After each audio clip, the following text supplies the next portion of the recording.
Cecilia's just ran here with another nail-biting story.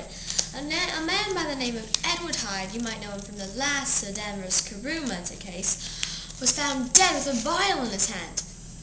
And Poole, the butler, Yes, that's me, Mum. was the one who found him. No. Yes, Mum. And so we have Poole here, and so we're going to interview him. And so what was the story from your perspective? Well, you see, Mum, I was very worried. My master, I've been with him for 20 years. I've been serving him faithfully, Mum.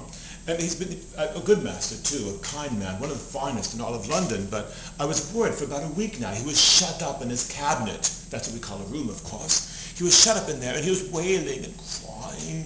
And he would send his instructions to me down on the stairs. He'd just drop a little piece of paper like that.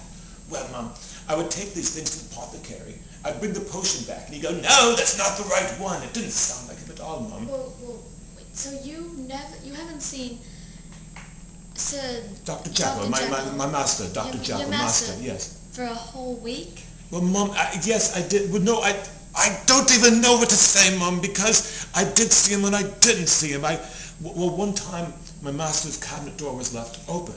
So I saw him in there, Mum, but it didn't look like my master at all. He was prancing around like a little monkey, and he had a mask on his face. And when he saw me, he scurried away like a little rat. Mum, it was frightening. And why would my master, after 20 years of service, wear a mask on his face and scurry away like a rat? Well, then I went and got Mr. Utterson. I was very feared. I took my axe, Mum. This is my axe right here. Well, we took the axe, Mum, and we burst through the door of his cabinet just like this. I made these motions like this, Mum. I burst through the door just like that. And, well, I feared the worst, and we saw the worst. Oh, my gosh. Yes, it was terrible, Mum. And there was a man there. He was wearing clothes, and they were clothes that were too large for him, not neat clothes like my master. My master's a fine-looking man. I dressed him every day, Mum. This man was wearing, it looked like a circus tent on him, man. And he was lying there, and he was dwarfish. He was small, and it was Hyde. As much as I know you on the telly every day, Mum, it was Hyde. Yes, Mum. Are you with me, Mum? Yes, I'm with you. Poole, is there anything else you would like to share with us tonight? Well, I would like to say this.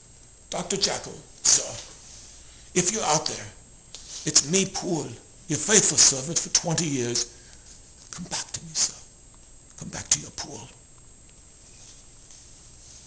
Is there anything else you'd like to share with us? Well, Mum, there were these two letters. One's by Dr. Lanyon, this one's by Dr. Lanyon, and this one's by the master himself. Well, Mr. Utterson said, "Oh no, don't give these letters to anybody, Mum. But if you'd like to broadcast them, I'd be happy to give them to you." Well, they might have something to do with the case, Mum. I'd love to read them on the air, but we don't have time because next up is The Price is Right!